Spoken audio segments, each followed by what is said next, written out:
stepping down on the moon. We've looked at the moon for thousands of years, and then to have somebody to be able to get up there. It's one small step for man. Tonight, Wink News takes you back to the moon. I'm Russ McCaskey, live just outside the Kennedy Space Center, where a human crew is preparing to go into deep space for the first time in 50 years.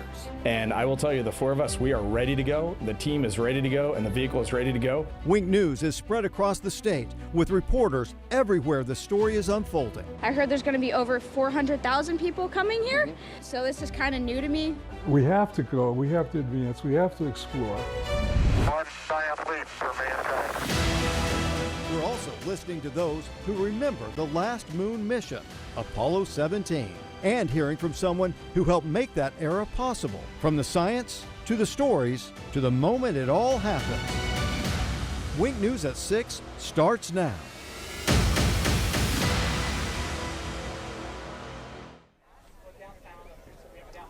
We begin tonight by looking live at the launch site in Cape Canaveral, where history is about to be made in just a few minutes. Wink News is everywhere, covering every angle of this mission. We're going to take you through it step by step. Lois Tomey is highlighting those who remember the last trip to the moon, the emotion of that moment, still fresh decades later.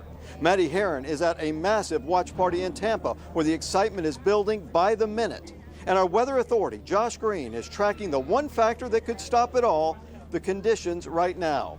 Plus, we're joined by two experts, Dr. William Downs, an aeronautics teacher, training the next generation, and Navy pilot Rich Kolko, breaking down what this mission means. We have you covered live from the ground to space. Artemis 2 is a crewed lunar flyby, 4 astronauts on board, a 10-day mission inside the Orion capsule designed to test deep space navigation, survival, and re-entry, all to pave the way for astronauts to land on the moon again. Once launched, the crew will spend the first day checking the systems in an Earth's orbit before then firing the engines to begin the journey towards the moon. Over the next several days, they'll test life support, they'll test navigation and emergency systems, all while traveling farther from Earth than humans have gone in decades. Mid-mission, they're going to swing around the far side of the moon, capturing images and observations, briefly losing communication with Earth.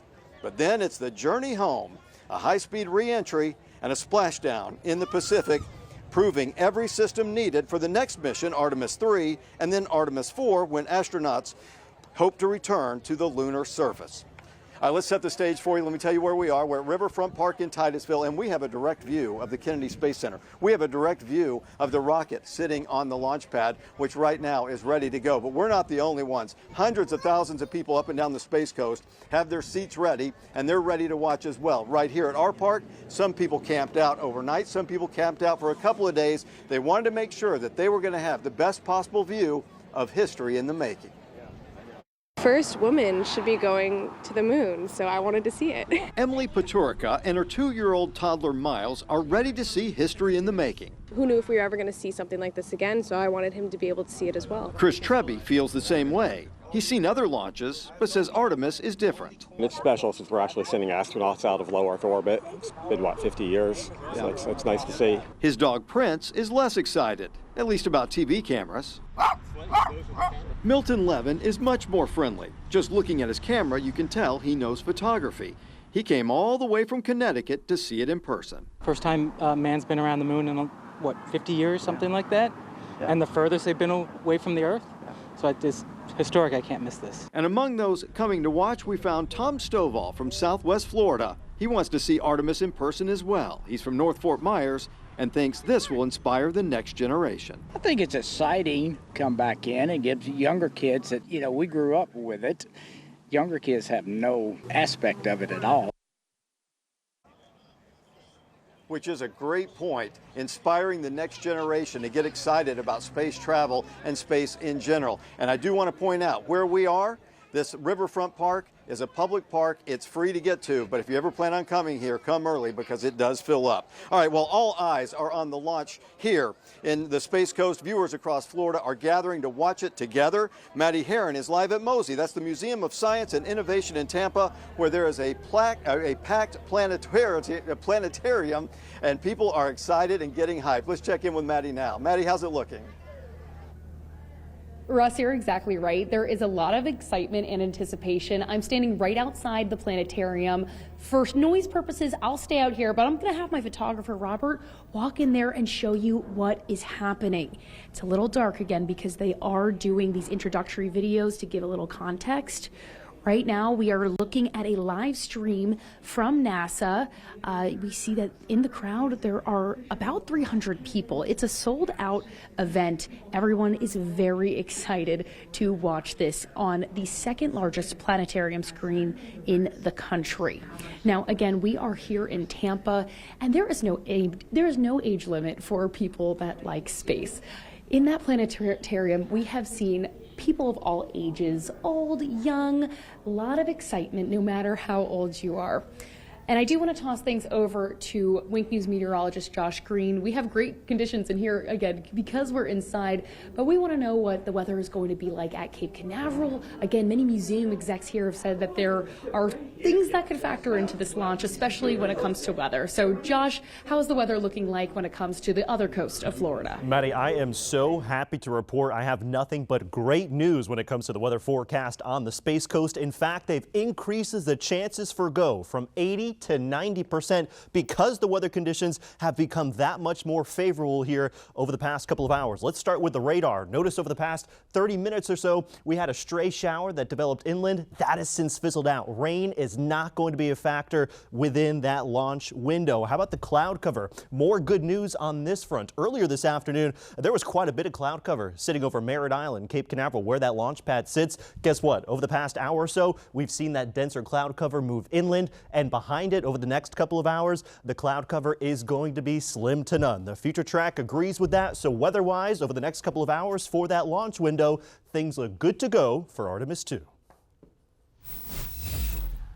Well, for many, the last trip to the moon isn't just history, it's a memory. It's been more than 50 years, and the moment Apollo 17 ended, so did an era.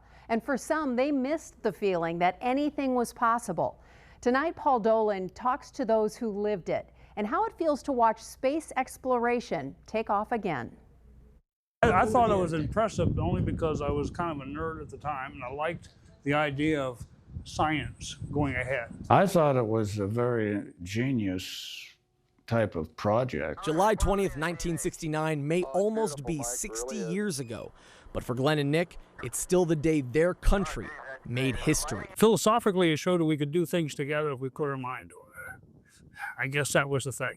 And it also gave us a vision of what to do as a country. So it gave us a tendency to look forward, not at our individual weaknesses, but what we could achieve together. While some remember the feelings, others remember the feat. But it's only when you put both of those together that the whole story of that historic day becomes clear. We've looked at the moon for thousands of years, and then to have somebody to be able to get up there and land there was terrific, I thought. You know, I thought it was a terrific feat myself. For Glenn, the meaning of that moment has only grown with time. When you said that about the first step of mankind, a little teary-eyed every time I hear that, just because it makes me feel impressed that we as a human can do things. More than half a century later, we're reaching for outer space again on Wednesday. For Glenn, Nick, and millions of others, it's another chance to feel the awe of just how far people can go. In Estero, Paul Dolan, Wink News. Now, if you remember Apollo 17, that was 1972, a nearly 12-day mission that ended with astronauts walking on the moon. Artemis 2 is different by design. Apollo 17 was a landing. Artemis 2 is a flyby, no touchdown. Apollo was built on analog-era technology, driven by the race to win space. Artemis is powered by modern digital systems with a bigger goal, building a sustainable path back to the moon. Apollo 17 was the last moonwalk. Artemis 2 is the first step back. And speaking of the Apollo missions, Wink News met with one man who helped make those launches happen more than 50 years ago. Former Apollo engineer Edward Grace remembers the pressure of mission control during the first moon landings. As NASA prepares to send 4 astronauts to circle the moon, Grace says the emotions of those moments are still with him. What happened is 3 minutes came and went. No communication with the spacecraft. 4 minutes came. 5 minutes came. It was 5.5 minutes before Jim Lovell's voice came over the speaker. And mission control went wild. I mean, just telling you this, I get goosebumps still. Can you imagine? Edward Grace says he will be watching the mission from his Naples home this time, but says this mission and the ones to come will be crucial in maintaining our leadership in space exploration. So who are the 4 brave astronauts embarking on this all-important mission? They came from all sorts of backgrounds and walks of life, and they all share one goal: getting humans back to the moon and even building a base up there. To learn more about them, let's head back to where all the action is. Russ McCaskey has learned quite a bit about this crew, so take it away, Russ. Yeah, you know, Lois, this mission is going to be historic, and not just for where it is headed. This is the first time that a crew this diverse will travel to the moon, including the first woman and the first black astronaut and the first international partner to go this far into deep space. So let's introduce you to who some of these folks are. Leading the team is Commander Reed Wiseman, a naval aviator, test pilot, and space veteran who's already spent 165 days aboard the International Space Station. Now he's commanding a mission that represents not just America, but a global return to deep space. Pilot Victor Glover brings historic experience to Artemis 2. The 49-year-old from Pomona, California, previously piloted SpaceX Crew 1, and now helps lead the next mission carrying humans back towards the moon.